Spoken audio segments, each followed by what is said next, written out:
Bon, c'est dans le cadre d'un programme important que nous avons au niveau de notre association que nous appelons Tournée, que nous sommes retrouvés ici au village Vénus pour rencontrer le léopard Ivan qui se prépare en prévision des prochains Jeux de la francophonie. Et nous sommes entretenus avec eux par rapport à la mission que l'Union des footballeurs du Congo a dans leur carrière sportive. Et nous leur avons dit que nous sommes là pour les aider, les accompagner dans leur carrière sportive et les orienter dans un certain nombre de décisions qu'ils peuvent prendre concernant leur carrière. Par exemple, lors de signature des contrats, ou soit des signatures avec les agents des joueurs, etc. Et nous leur avons donné beaucoup d'éléments qui pourront leur permettre de pouvoir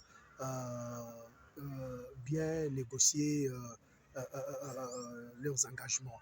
Et le message est passé 5 sur 5. Il n'y a pas eu assez de questions de la part des joueurs. Et beaucoup de joueurs étaient très attentifs. Et c'est ce qui nous a beaucoup plus réjouis.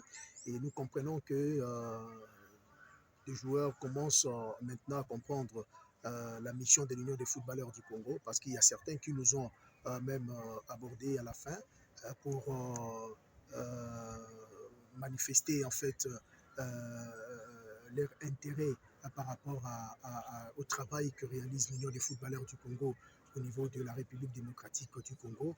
Et nous pensons que ce n'est pas la dernière fois que nous rencontrons le event, parce que c'est une génération qui va passer, il y aura une autre génération qui viendra dans le futur.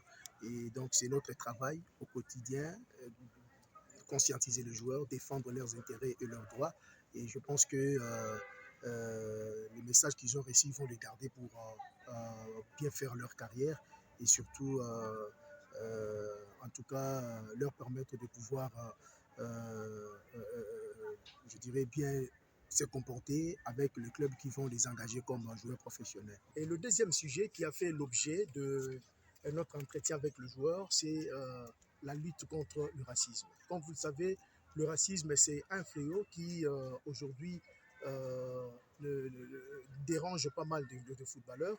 Et vous avez vu vous-même Vinicius dernièrement, avec une équipe de Real de Madrid, s'est fait, je dirais, menacé par rapport par un certain nombre de supporters du club qui jouait contre son équipe, le Real de Madrid. Et vous avez vu comment le joueur était démoralisé sur le terrain.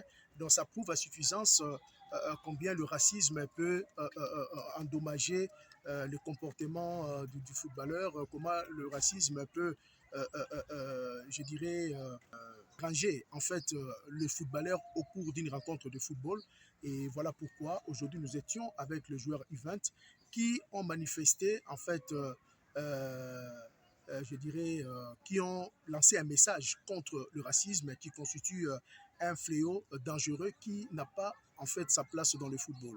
Donc voilà, ça s'est très bien passé. Il y a même les joueurs qui se sont exprimés, qui en deux langues bien sûr, en français et en anglais, pour faire passer ce message à travers le monde, et que les joueurs de Léopard U20 se sont engagés en fait dans cette lutte contre le racisme, et ils ont dit ouvertement qu'ils sont contre ces fléaux, et ils continueront à être contre le racisme qui, en tout cas, n'a pas sa place dans le football.